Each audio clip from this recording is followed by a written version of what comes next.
샬롬, 우리 주 예수 그리스도께서 주시는 은혜와 평안이 함께하기를 축복합니다. 오늘 함께 읽을 말씀은 예레미야 1장 1절부터 3절 말씀입니다. 베냐민 땅 아나돗의 제사장들 중 힐기야의 아들 예레미야의 말이라. 아몬의 아들 유다왕 요시아가 다스린 지 13년에 여호와의 말씀이 예레미야에게 임하였고, 요시아의 아들 유다의 왕 여호와김 시대부터 요시아의 아들 유다의 왕 시드기야의 11년 말까지 곧 5월에 예루살렘이 사로잡혀 가기까지 임하니라. 아멘.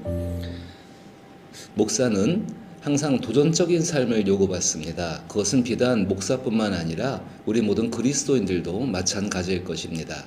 과연 그리스도인의 도전이 무엇인가, 그것도 교회를 통한 도전이 무엇인가를 생각할 때에 교회에 성전을 짓고 그리고 교회에 성도를 많이 모아서 양적인 성장을 이루게 되어지고, 또 그 안에서 어떤 질적 성장이 있다면 더 좋겠고, 그리고 한 걸음 더 나가서 사람들로부터 목회가 성공했다라는 이야기를 듣는 것이 저의 도전의 어떤 기본적인 폼이었습니다.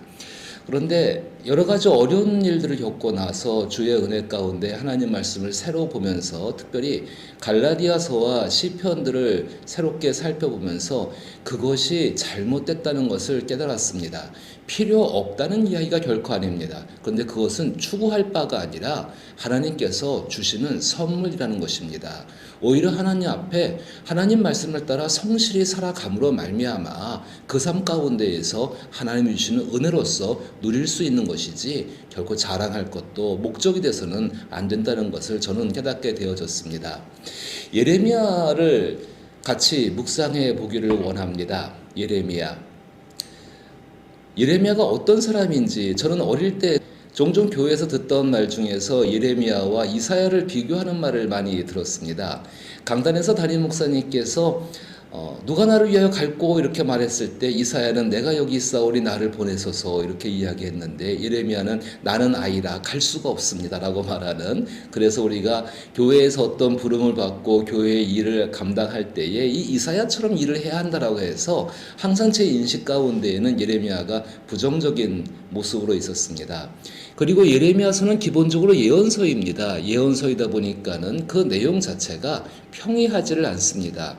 하나님께서 예언을 하실 때에는 그 상황과 시대 가운데만 그것만 해당하는 것이 아니라 그 이전에 있었던 일과 현재의 일과 그리고 장차 일어날 미래의 일들을 하나님은 현재적인 시점에서 바라보시면서 말씀을 하고 있기 때문에 좀 이해가 어려운 것도 사실입니다. 예레미야서를 공부를 하고 또 예레미야서를 읽으면서 그 안에 담겨진 예레미야와 하나님의 사귐, 하나님과 예레미야의 사귐, 그 사귐 속에서 예레미야가 겪었던 내적인 갈등과 또 하나님 말씀 가운데 확신, 이것들을 발견할 수가 있고, 종종 우리는 예레미야서를 읽게 되면은 하나님께서 징계하시고 심판하시는 것, 주로 헐어버리시는 것이지요. 헐어버리는 일 가운데에는 좀 관심을 두지 않고 뒤에 회복의 이야기, 특별히 그 가운데에서는 나의 생각은 너희를 향한 재앙이 아니요 너희에게 미래와 희망을 주기 위한 것이라고 생각할 때가, 그걸 좋아할 때가 많이 있습니다. 앞에 흉한 것은 좀 안 듣고 싶고 뒤에 즐거운 이야기는 좀 듣고 싶은 것이 다 사람 마음 같습니다. 그런데 그것이 예레미야서를 통해서 보시게 되면 참 철저하게 잘못된 태도라는 것을 알 수가 있습니다. 잊어버린 것은 잃어버린 것이라는 말이 있습니다. 잊고 산다는 것은 결국 그것과는 관계가 없다라는 이야기가 되겠죠. 얼마 전만 해도 주 예수께서 다시 오셨을 때에 내가 믿는 사람들을 찾아보겠느냐, 구원할 사람을 찾아볼 수 있겠냐는 말을 많이 들었고, 성전 뜰만 밟지 말고 하나님 앞에 신령과 진정으로 예배를 드려라는 말도 많이 들었었고, 또 주께서 도적같이 오실 때에 정말로 깨어있으라는 이야기들을 많이 들었습니다. 근데 요즘은 그런 이야기가 거의 나오지를 않고 있죠. 주로 축복의 이야기들, 희망의 이야기들, 또 번영의 이야기들, 그런 이야기들이 많이 나오고 있습니다. 사회적으로 본다면은 사실이 중요한데, 진실이 중요한데, 사실과 진실은 관계없이 사람들이 많이 그게 그렇다라고 이야기하고 아우성을 치게 되면은 마치 그것이 사실인 것처럼 그렇게 인정되는 아주 가혹한 폭력의 시대를 우리는 지금 살고 있습니다. 더 무서운 폭력은 분명히 그것 가운데에서 분명히 그런 일에 대해서 비난하고 비판들은 많이 하지만은 대안을 제시하지 못하는 아주 극심한 폭력도 우리 가운데 있습니다. 예레미야가 살았던 모습이 어떤 모습일까? 예레미야는 그 시대 가운데에서 사실을 사실로 보았고 그 사실이 이루어지는 것을 믿으며 살았고, 그리고 또 한 가지는 그 세계 가운데에서 사실에 기반하여서 대안을 제시한 사람입니다. 예레미야가 제시했던 대안은 하나님 말씀이었습니다. 하나님께 들은 말씀, 그 말씀은 예레미야에게는 사실이었고, 시대가 아무리 그 사실에 대해서 부응하지 못한다 할지라도 반드시 이루어질 일이었기 때문에 그 이루어진 것처럼 산 사람이 바로 예레미야였습니다. 그리고 그 말이 그 시대 가운데 대안이었습니다. 우리는 잘 알고 있습니다. 하나님 나라가 이미 우리 가운데 시작되어졌고 그리고 우리 가운데 다가오고 있다고 알고 있습니다. 그렇다면 우리는 하나님 나라에 합당한 사람으로 살아가야 합니다. 그 모습은 바로 우리 가운데 우리를 위하여 죽으시고 다시 사신 그리스도 예수의 뒤를 따라가는 모습이 될 것입니다. 오늘 예레미야를 소개하는 부분을 읽었습니다. 이 부분 가운데는 세 가지의 모습이 등장합니다. 한 가지는 예레미야의 개인적인 문제, 개인적인 배경, 두 번째는 그 나라의 배경, 그리고 세 번째는 종합적으로 한마디로 영적인 배경이라고 말하면 쉬울 것 같습니다. 영적인 배경이 등장하게 됩니다. 오늘은 그 첫 번째의 모습인 예레미야의 개인적인 배경에 대해서 생각을 해보고자 합니다. 다시 한번 제가 1절을 읽으면 베냐민 땅 아나돗의 제사장들 중 hil기야의 아들 예레미야의 말이니라 이렇게 나오고 있습니다. 선지서 예레미야서가 분명히 하나님 말씀에 의해서 선지자가 한 말인 것을 밝히는 동시에 이 예레미야가 갖고 있는 개인적인 배경에 대해서 말을 하고 있습니다. 개인적인 배경이라고 한다면은 예레미야는 비주류 인생입니다. 주류 인생이 아닙니다. 비주류 인생. 1등이 아니라 2등, 그것도 요즘 말하게 되면은 그냥 흙수저인 삶을 살아야 되는 사람입니다. 베냐민 땅이라고 나옵니다. 그리고 아나돗의 제사장들 중 hil기야의 아들이라고 이 예레미야의 아버지를 소개합니다. 베냐민 땅은 베냐민 지파, 예루살렘을 중심으로 있는 유다 지파보다 조금 더 북쪽, 위쪽으로 올라가서 그 사마리아 지역, 지금 이 예레미야의 배경은 북이스라엘 왕궁이 완전히 멸망하고 아수르가 지배하던 그 땅 가운데 아수르가 국제정세에 의해서 이제 그 지배력이 약해지고 있던 바로 그때였습니다. 거기 가운데에 레위기의 말씀을 따라 이스라엘 백성들이 레위 지파 사람들에게 분할해 준 땅이 있습니다. 성읍들이 있습니다. 그 성읍 중에 하나가 바로 아나돗입니다. 근데 이 아나돗 출신 중에서 아비아달이라는 제사장이 있습니다. 다윗 시대에 이 다윗을 도와서 굉장히 나라를 영적으로 부유하게 만든 사람 중에 한 명이죠. 근데 솔로몬의 그 왕권 교체 시기 가운데 이 아비아달이 솔로몬의 왕위가 계승되면서 이 아비아달이 실각하게 되어집니다.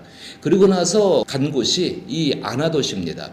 그러니까 아나돗이라는 그 땅 가운데에는 제사장들의 레위인의 성읍이면서 제사장 중에 아주 유력한 사람. 근데 한번 실각한 이후에 사독 계열에 의해서 이 아비아달의 제사장 계열은 주류가 되지를 못합니다. 그러니까 이 베냐민 땅에 있는 아나돗이라는 지역은 제사장들이 많이 모여있고 레위인들이 많이 모여있지만은 예루살렘 성전 가운데에는 진출하지 못하는 사람들, 요즘 말하면 총회 정치에는 진출하지 못하지만은 저 변두리에 있는 사람들, 교회로 말하고 한다면은 아주 핵심적인 중심부가 아니라 교회의 아웃사이더 가운데 있는 사람들, 근데 신앙은 굉장히 좋은 사람들, 뭐 이렇게 말할 수 있을 것입니다.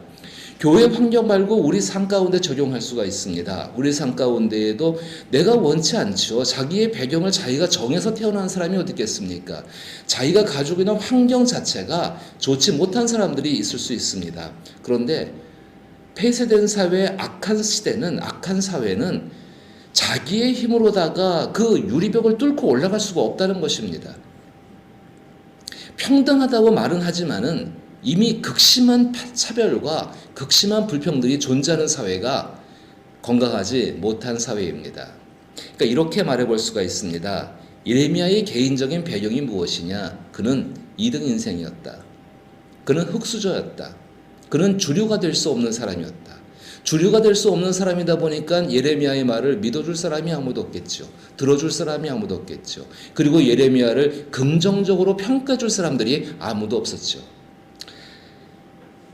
이게 사람의 이야기라고 한다면요, 한 개인의 하나님의 이야기는 어떨까? 그 하나님께서 hil기야의 아들 예레미야의 말이라고 말씀하시면서 하나님께서 말씀을 허락하십니다.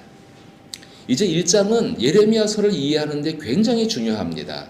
그 1장에서 좀 자세히 말하기를 원하는 것인데 4절 말씀 보니까 여호와의 말씀이 내게 임하니라 이르시되라고 말합니다. 하나님은 말씀을 공평하게 허락하여 주십니다.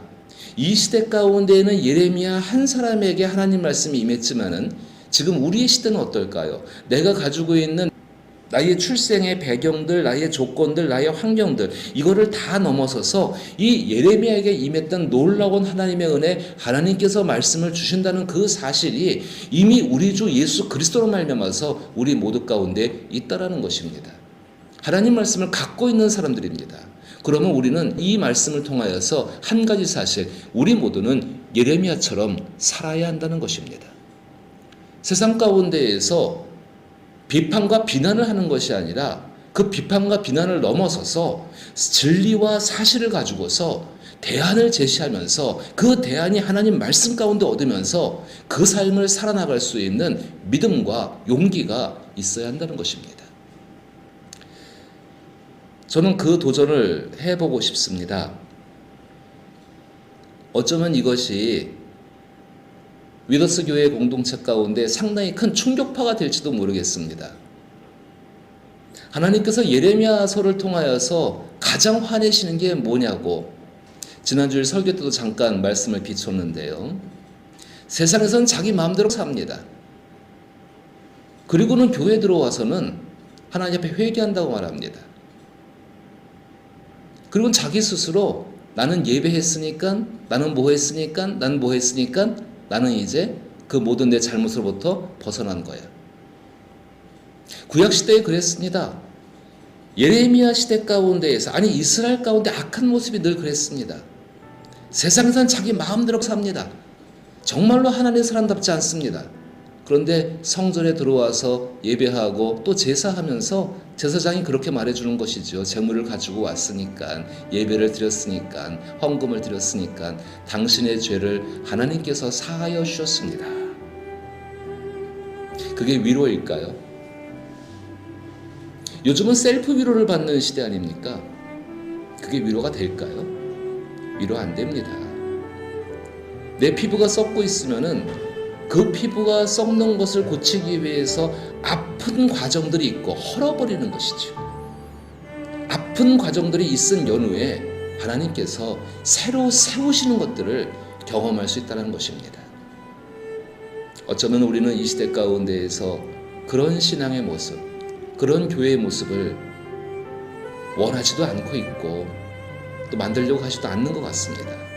그러나 우리 위더스 교회는 하나님께서 그 악함 속에서 건져내심을 받은 교회입니다. 그러다면 저와 여러분들은 이제 이 길을 가야 합니다. 주의 말씀을 믿고 이미 그 말씀이 이루어진 것으로 생각하여 그 말씀을 따라 살아갈 수 있는 그런 사람들. 그래서 오늘 주를 만난다 할지라도 주께서 기뻐하시는, 내 안에서 적어도 내 안에 있는 내적 갈등을 극복하고 하나님 말씀을 따라 살아갈 수 있는 예레미야처럼 견고하고 강한 사람, 그래서 세상을 바꿀 수 있는 사람, 그런 사람 될 수 있기를, 예레미야서를 통해서 변화될 수 있기를 나사렛 예수의 이름으로 축복합니다.